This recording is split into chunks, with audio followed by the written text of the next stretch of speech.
Do you know that your brain is your superpower? You just do not know how to use it or harness it. You may be wondering how or why, and you will find out on this channel. My name is the Kemetso Shinobi. Let us learn and grow on the same path but different journeys. Firstly, what is this brain? What is this 3.3-pound thing in our head? Think about this. In the seconds it has taken you to watch this video, your brain has shot miraculous amounts of electrical signals to keep you alive. From your breathing, to your movements, to your feeling, your thinking, and your blinking. Every information you get zip through billions of your neurons faster than the speed of a race car. This brain is extremely unique and powerful. You could say it's the cornerstone of our existence. There could be no life without this brain because it sculpts who we are. It sculpts our experiences in the world. From the things that bring us joy, wonder, forming connections with people, to moments where we have to make good decisions, plan, prepare for the future, and even form memories. Honestly, we've been really ignorant about this brain for years, damaging it with things that we've been doing, our lifestyle. We know it's there, but we barely know anything about this brain. Anything. Scientists have their work cut out because every time they study this brain, it continues to marvel them, to shock them and surprise them every single time. Now, what kind of voice crack is that? I am no neuroscientist, first of all. I'm no neurosurgeon.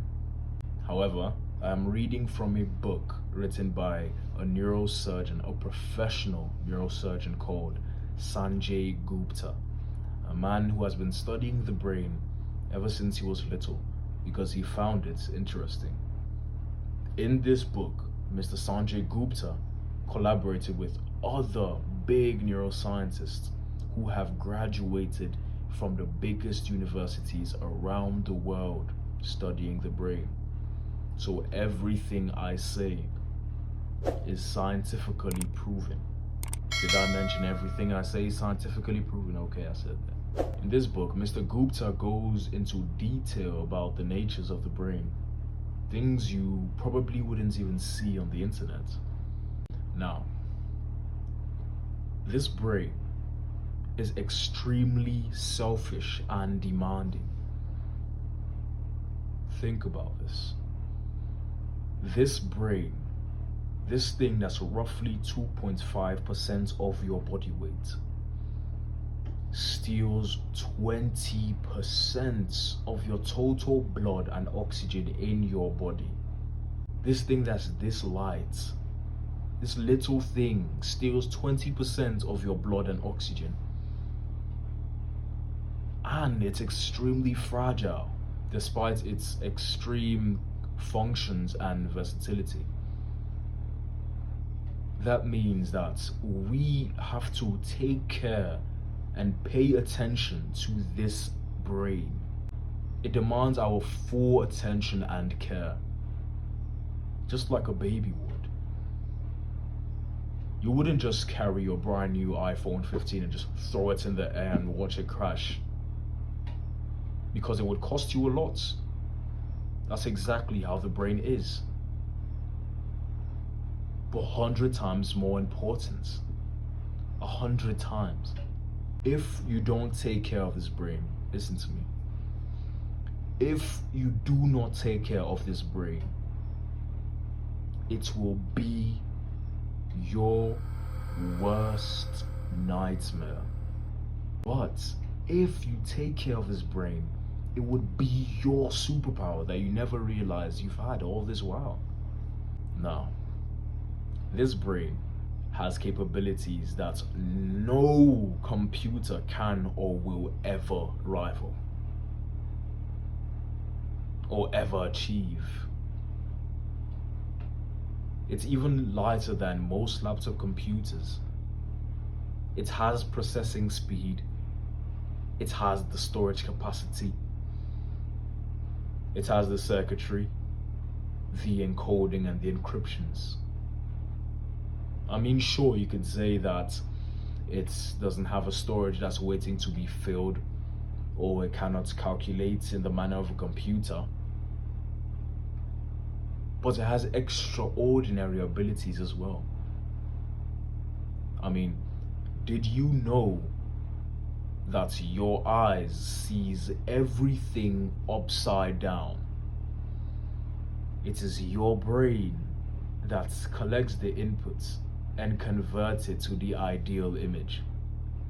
And your visions have blind spots, which our brain consistently fills with data that you never even realize you've been collecting. That's extremely crazy. That's exactly why no computer, no matter how advanced computers or AI gets, it will never be able to achieve or rival what this brain can do. Now,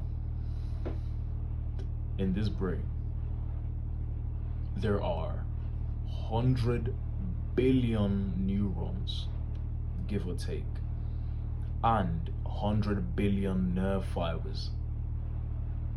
And they are all connected by trillion connections called synapses.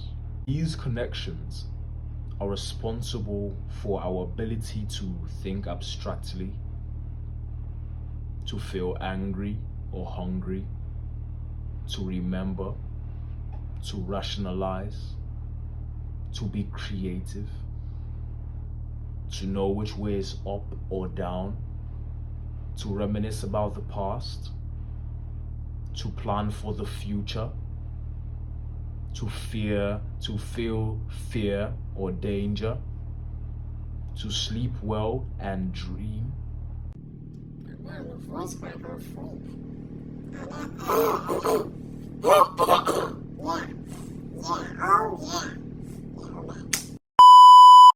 Form languages, coordinate dance moves, and experience and express deeply felt emotions such as love. And you can even do many of these things at the same time.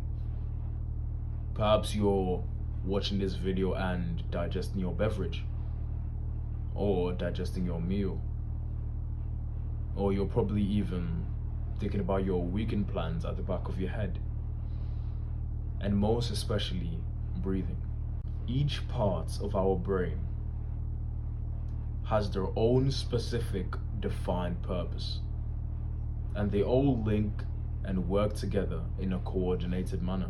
For an example, let's say the left part of your brain is for the vocabularies, all the words you know, and then the right part of your brain is for the intonation, and then they work together and form a sentence.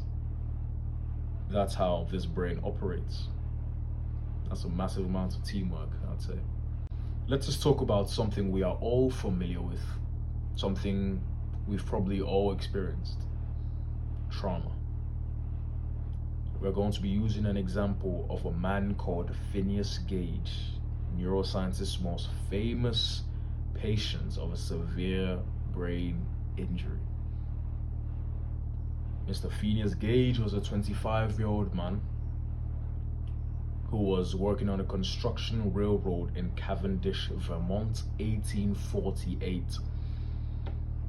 Mr. Gage was packing gunpowder into a hole using a metal rod, which was 43 inches tall and weighed 13 pounds. While Mr. Gage was packing the gunpowder into the hole, unluckily, it detonated. And this rod shot up his cheek, piercing his face, coming out the top of his head. That's very, very gruesome, man. Oh my, that's gruesome as hell. He was conscious and didn't even experience severe pain. Me personally, I just rather die. That's just me though. Me personally, I just rather die on the spot. It would be a dumb death, but I just rather die. I'm not gonna walk around to the hospital or anywhere with a rod in my head. I'm just not. But Mr. Gage thought otherwise. He was still conscious and didn't even experience severe pain. In this process, Mr. Gage's left eye got blinded. Mr. Gage survived. However, his personality didn't. Accounts of his life say that Mr. Gage was a model gentleman who then became a mean, violent, unreliable person. And this shows the link between certain regions of the brain and personality change after trauma. 12 years later, Mr. Phineas Gage died to a series of seizures. That's why I just said I would have rather died on the spot. I just rather die, but he died later on after 12 years. Accounts of his life say that before his death, his brain started to return to its amenable nature. His brain started to heal and rehabilitate after experiencing significant trauma. That is absolutely crazy. A trauma like that, and the brain was healing and rehabilitating after that. The ability for the brain for the network connections to be re-established in the brain is called neuroplasticity. You've probably heard this around the internet. That's to show you that this brain is a lot less static than you think. It's alive, it's learning, it's growing, and it's changing. This should be a beacon of hope to people that are trying to keep their mental faculties intact. However, you must start now before it is too late. More on that in another vid. Without much being said, guys, this is the end of the video.